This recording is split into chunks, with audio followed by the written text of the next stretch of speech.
Pearl River is expected to crest Monday at 37.5 feet, the highest water level since 1983. By Associated Press. Flowood, Mississippi. With the waters in the Pearl River continuing to rise in and around Mississippi's capital city and more rain on the way this week, the governor warned residents that it would be days before flood waters start to recede. Governor Tate Reeves said Sunday the Pearl would continue to rise throughout the day, and he warned the state faces a precarious situation that can turn at any moment. In a bit of good news, officials at a reservoir upriver of the capital said Sunday that water levels in the reservoir had stabilized, allowing them to send less water downriver. The National Weather Service, which had been anticipating the river would crest Sunday at 38 feet, on Sunday slightly reduced that to 37.5 feet. The river is now anticipated to crest Monday. But even with the development, officials urged residents to pay attention to evacuation orders, check on road closures before traveling and stay out of floodwaters, warning that even seemingly placid waters could mask fast-moving currents and pollution. Law enforcement officials went door to door in affected areas, telling people to evacuate, Reeves said. Rescuers performed 4 assisted evacuations Saturday, although they said none were needed overnight. We expect the river to continue to rise over the next 24 hours or so, Reeves said at a news conference in Jackson.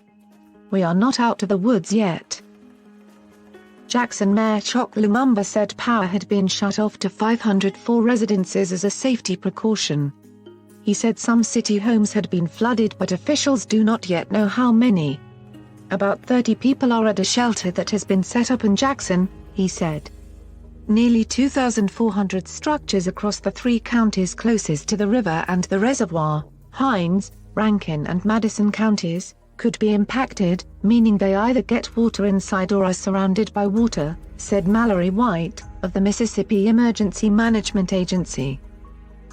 In the suburb of Flowood, John and Gina Smith had packed up as much as they could and left their home as waters rose Thursday.